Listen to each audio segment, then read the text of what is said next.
Hey there, StarCraft fans! It's Falcon Paladin coming at ya with yet another edition of StarCraft 2 Legacy of the Void. Today, it's going to be a Patreon cast between Dark and Clem from DreamHack Last Chance. Here in Hardwire, bottom left it is Clem, top right it is Dark. Alright, so should be an excellent TVZ for your Patreon cast of the week. If you're watching this the week of January the 25th. Thank you very much for supporting me at patreon.com/FalconPaladin for at least $1 a month. You get to see this 1 month before anybody else does on YouTube. And if you're watching this in the month of February, how did Katowice go? And hit that like button and hit that subscribe. All right. And if you don't feel like supporting me on Patreon, but you still want to support me, you can support me here on YouTube as well by clicking the join button at the bottom of this video. It's region dependent, but the United States and United Kingdom and Germany and Canada, the top places on the list of people that watch me in their countries, the button is there. But again, if you don't want to support me, that's fine. I'm just giving people the opportunity to do so. Okay, so it looks like a Reaper expand here from Clem. I want to see how Clem does against an elite Korean Zerg player. I know he has a lot of experience and a lot of success against Cyril and Raynor, but Dark and Rogue are another class. Just a little bit different from Raynor and Cyril. I don't mean a higher class, just a different type of Zerg player. So, we'll have to see what Dark does here. He will make lurkers, I feel like. At least he did against Maru at Last Chance. So, Raynor's lurker strategy against Terran has infected the Koreans as well. Anyway, this Reaper's name is FastPass. Emperor Mengsk learned that he could skip the lines at Space Disney Planet by using the FastPass system. He got in line for the paper FastPass line, but upon getting to the front of it, the system had changed to a wristband-based system. By the time he got into the front of that line, he learned that all the fast passes to the good rides had been given out months ago to hotel guests. When he paid extra for a Disney hotel, he learned that the system had changed again, so now it is a paid mobile app. Tired of waiting, Mengsk sent everyone who does not let him cut in line to the Reaper program. Someone has some personal experiences with Disneyland recently, don't they? Yeah, they need to build another park, I think is what they have to do at this point. Something in Texas, I think, would make sense. Because they've got the Disney World in Florida and Disneyland in California, and something where it never snows, it never gets super cold. For the most part, like a southern Texas scenario would maybe be their best bet. But I don't know. There's been rumors about that, just never been announced or officially happening for a very long time. Dark taking a third base. Third command center on the way from Clem, sub 3 minutes. So pretty aggressive stuff that the Zerg player can't do much to try and stop. It turns out. Creep spread, pushing, looking really good for Dark. Hey. And also, if you want to support me, but you don't have the ability or the desire to support me monetarily, you can hit that like button. It just lets YouTube know that I'm here. It will recommend my cast to other people, which helps. That's great. The algorithm liking Falcon Paladin is a positive thing, in my experience. I've been casting StarCraft 2 since 2015, and there have been some ups and downs, and I think a lot of that has had to do with with the algorithm and how it runs and how they've changed it over the years. Anyway. It's Hellions from Clem. Oh yeah, a Banshee, which is fine. Pretty standard stuff here. I don't expect the Banshee to do much, especially because he's not getting... Oh, he's getting Cloak for it. Never mind. Oh, 2 Banshees with Cloak are a lot more dangerous for a Zerg player than a single Banshee. Without a doubt. A single Banshee is fairly common, but 2 Banshees with Cloak is a little bit more dangerous, a little bit less common, and can get more done against an unprepared Zerg player who doesn't want to spend a lot of resources on Overseers and Spore Crawlers, right? And the Spore Crawlers have to be in the right position to deal with Cloaked Banshees, and it's a thing. So you want to start your Spores if that's what you're worried about. Double Evo Chamber from Dark. Whoa. Double Evo Chamber before Lair is interesting. Is he getting a Roach Warren? Is he just getting upgrades for Lings and Banes? This is some kind of a crazy 3-base Ling Bane style thing. Oh man, he's getting 2 Spores up. How does he know? Oh, he came in. Oh, the Overlord spotted the tech lab on the starport. That'll do, pig. That'll do. So he's getting spores up. He's got the queens ready to rock. He does not have any ability to make overseers yet, nor will he for some time, because he's not making a lair. He's refusing to do so. He's going for 1-1 for his lings, which is all he has right now is zerglings. Yeah, Spore going to reposition itself up here a bit as Cloak is now done. So Spore going to cover this area. This Spore is going to cover the top area. Hellions running about left side. We don't have an armory, though, so these cannot be Hellbats. These must be Alions. And yeah, third base here from Clem. Pretty happy. I mean, this feels like really fast 1-1 upgrades. Finally, the lair's coming in. He's like, I will need overseers at some point, if just for changelings. But if there's going to be cloak banshees around, I need to be prepared for it.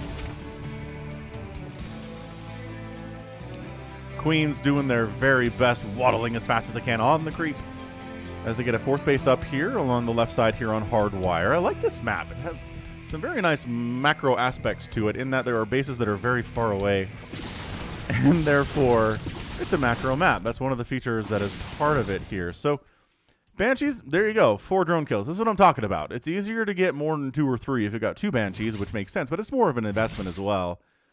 You just kind of stay away from the spores as well as you can, and ow, ow, ow. 3 hits? Ah, that's more than I expected. Maybe trying to snipe down the Baneling nest would be cool. Who knows? Getting out of there, though. Yeah, queen placement here by Dark is just too good. Ooh, oh, ow, ow. Did not know there was a spore there. Ow. Okay, so Clem just losing a Banshee there. I don't know.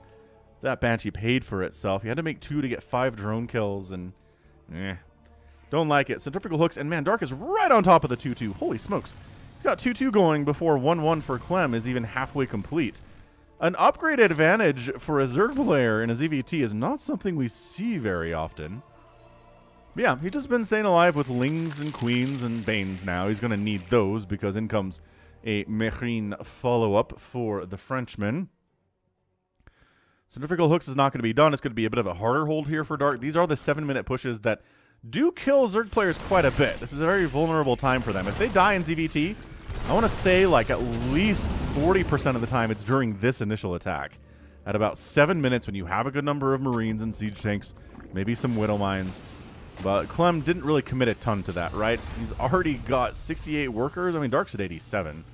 So that's what Zerg is capable of doing. He's also getting a 5th base top left. Dang, Dark.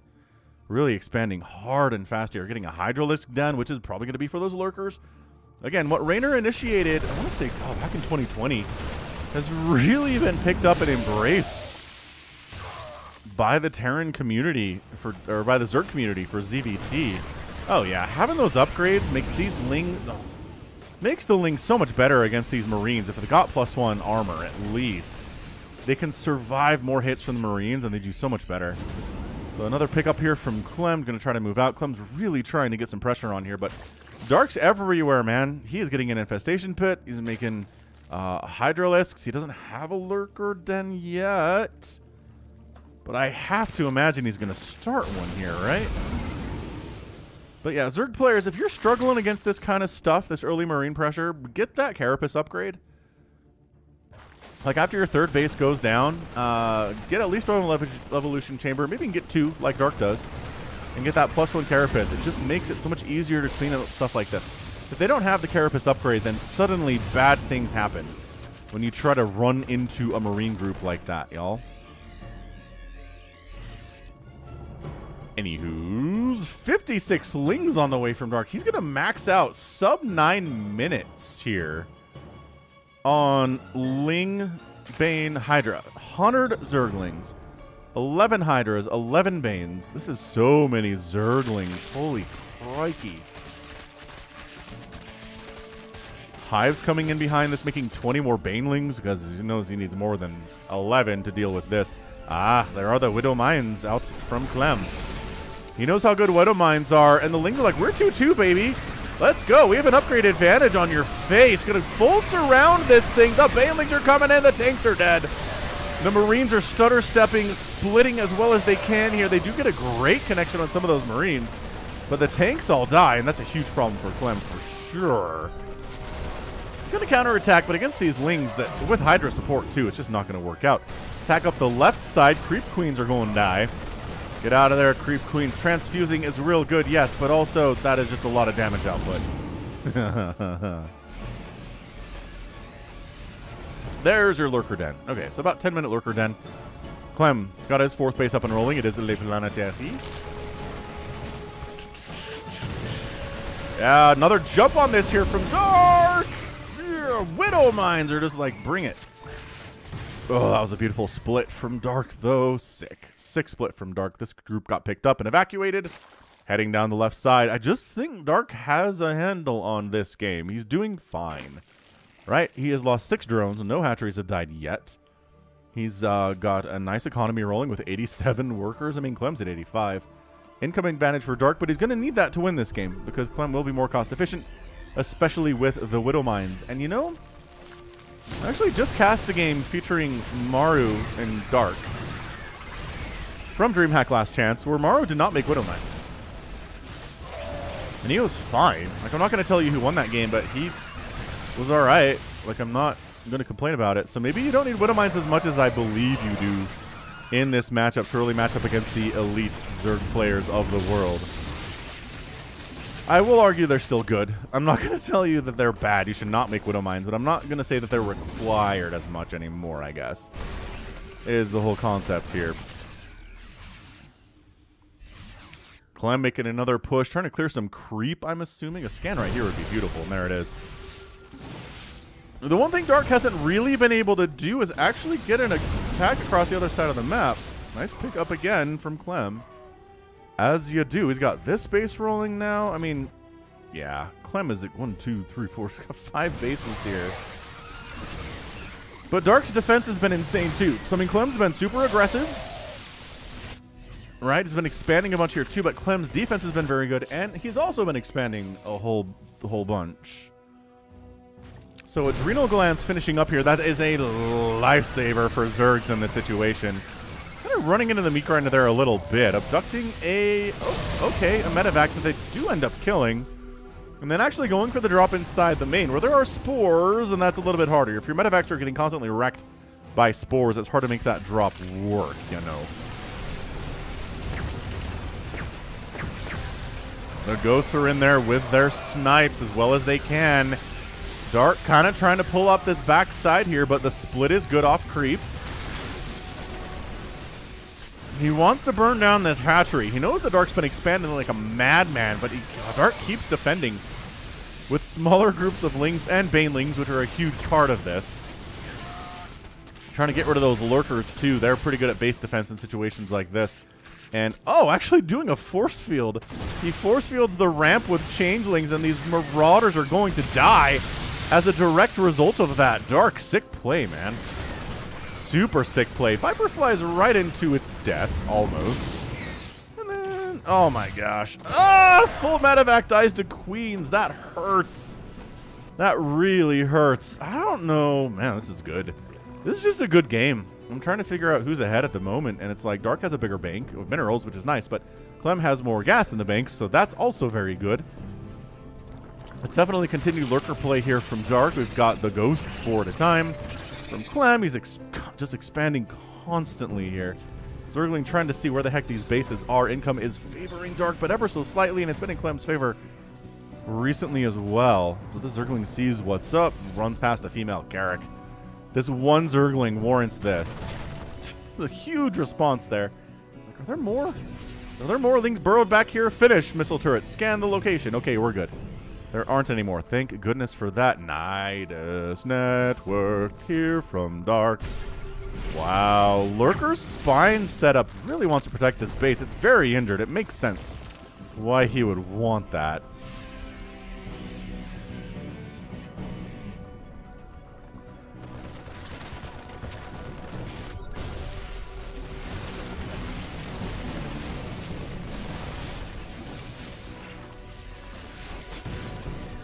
Nice Widow Mine control there. Well, Zergling control against Widow Mines.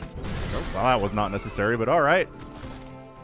6 kills on that Widow Mine is maybe a bit more than Dark would want, but I think he's okay. He's now, that's 4,000 mineral bank, 1,300 gas.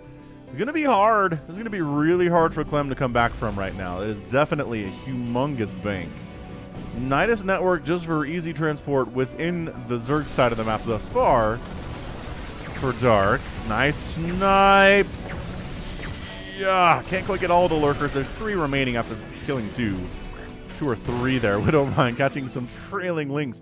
The Widowmine connections just constantly. They're so good. Over and over and over again. They're so good. Man, every base on this map has been taken except for 2 thus far. I assumed there was a base available for this right side one, but there was not. And that is just fine.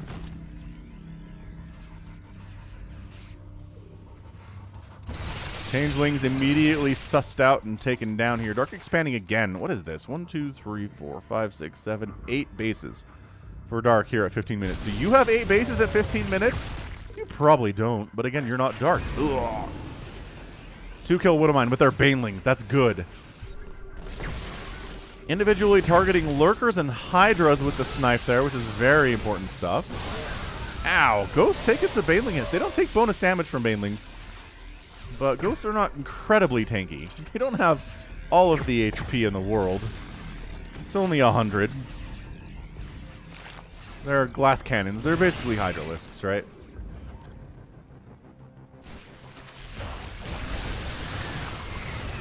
Attack on Dark's 8th base. It does get shoved away here by Clem.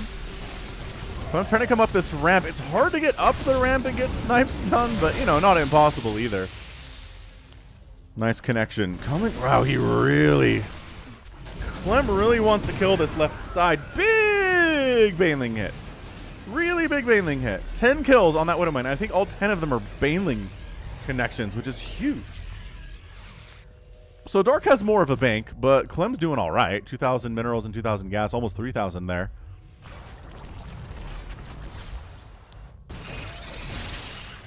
Changeling's early warning sign that Clem has army that way. Come, respond. Burrow on this high ground. Murder everybody that ever tries to come up this ramp with your spines. Steady targeting. Snipe. Snipe. No, only 1. You know, I'd say the balance between Ghosts and Lurkers is pretty good right now.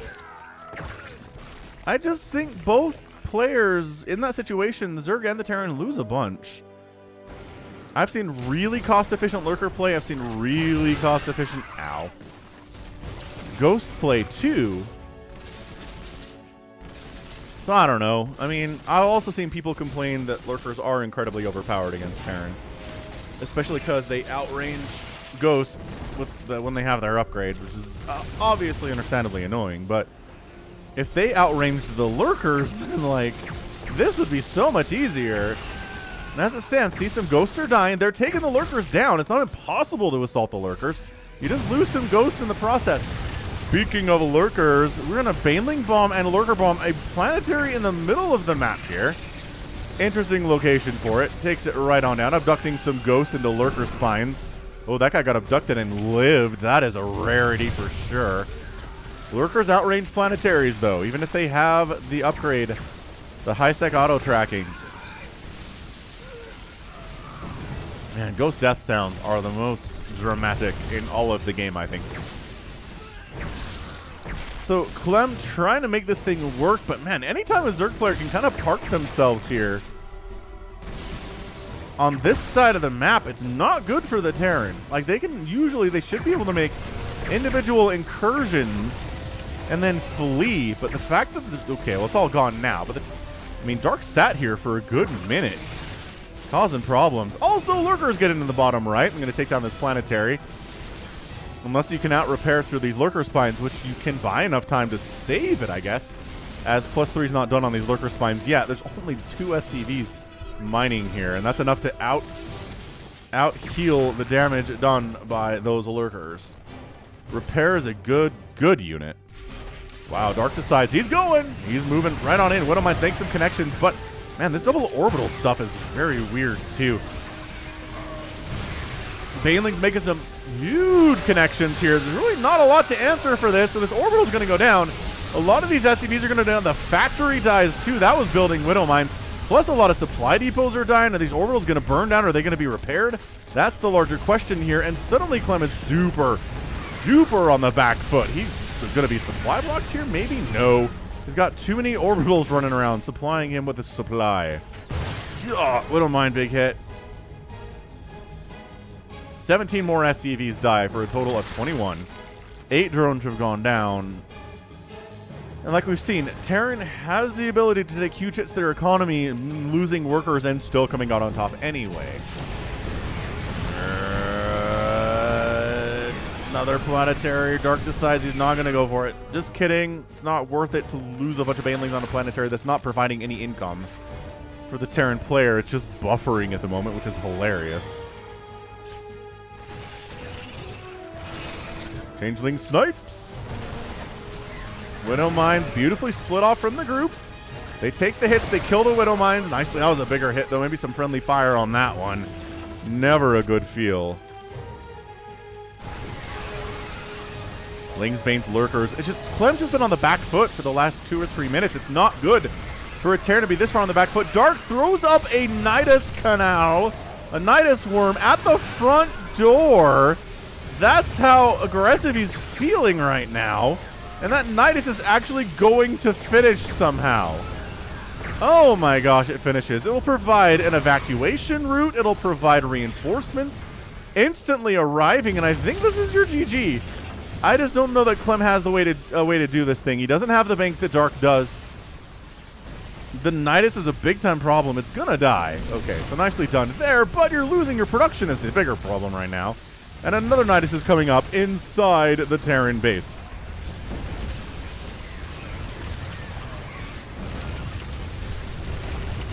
Lurkers repositioning. The Liberators are a problem, but if you're repositioned out of it, you can do it. But, okay, so finally this gets cleaned up. The secondary Nidus has some Lurkers in it. They're not dumb enough to exit there, but the thing is, Dark's maxed out, and Clem is at 151 supply, and not really, he does not have the ability to rebuild that 50 supply very quickly at all. So he's got, I mean, he's got the income.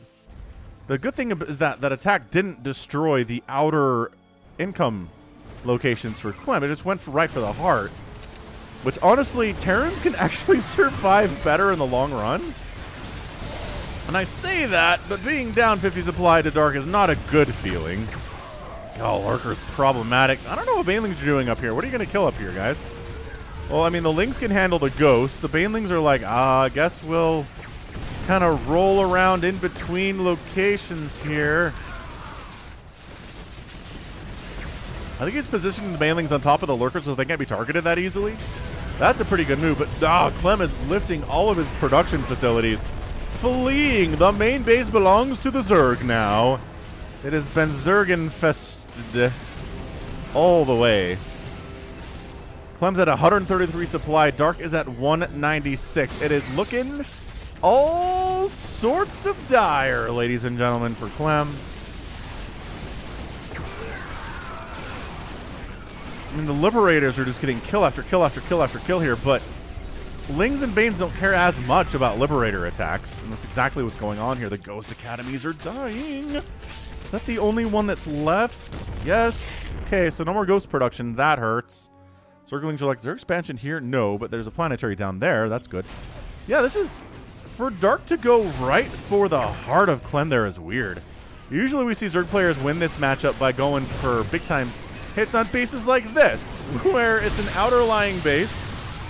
It's important to the economy of the Terran player, and then you kill their planetary and all of their SCVs. And they hate their lives.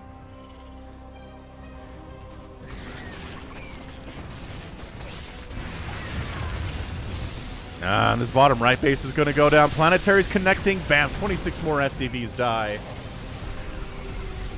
Oh. And that's it, man. I think that's it for Clem. I mean, Clem is standing in here, but look at the supply. It's 192 to 101 in favor of Dark. I did not expect Dark to be... I mean, he's not overwhelmingly crushing it here, right? It's...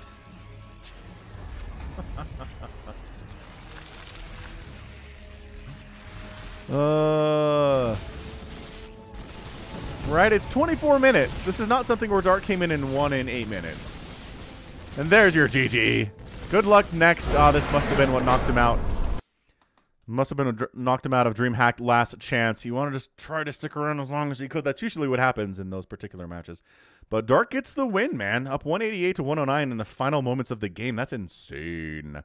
That's insanely good. End of the day, there are 12 Ghosts, 7 Marines, and 2 Liberators, and 2 Marauders. And a Widowmine for Clem, so not perfectly...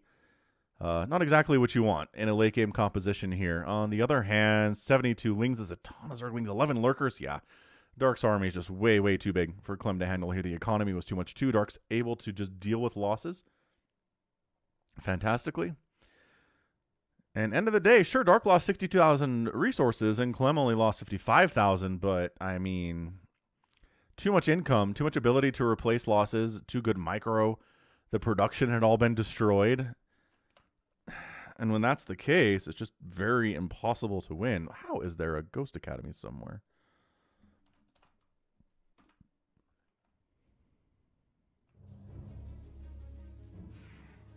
I'm clicking you. Show me where you are. Oh, he's going over here. Well, that's nice. Okay, I lied. I said he was out of Ghost Academies, and that was not the truth. But yeah, I mean, multi-pronged lurker harass. That's just too much. It's too much. Dark gets that win. So yeah, it just came down to Dark's incredible defense early on. I mean, how many... My gosh, did any hatcheries die today at all? 0. 8 drones and 0 hatcheries died. 0 hatcheries died in 24 minutes. That is a good way to win, y'all. That is a good sign of a Zerg win for sure. So Dark comes out on top here in this Patreon cast. An absolutely... An absolutely, truly fantastic display from Dark there. Clem, maybe not quite there yet, right? Maybe not quite able to be World Championship contender level. Losing it this way, but I don't know. I'm not going to judge him off of a single game. Obviously not. I like Clem a lot. I'll keep casting his games, but kind of got rolled here a bit by Dark. Anywho, that is going to be it for me today. This has been Falcon Paladin coming at you with yet another edition of StarCraft 2 Legacy of the Void and a Patreon cast. Go ahead, hit that like button, hit that subscribe if you like what you saw and what you heard today. You can also catch me on Twitter, Facebook, Patreon, and Twitch, all at /Falcon Paladin. And until next time, as always, thank you so much for watching, and you take care of yourself.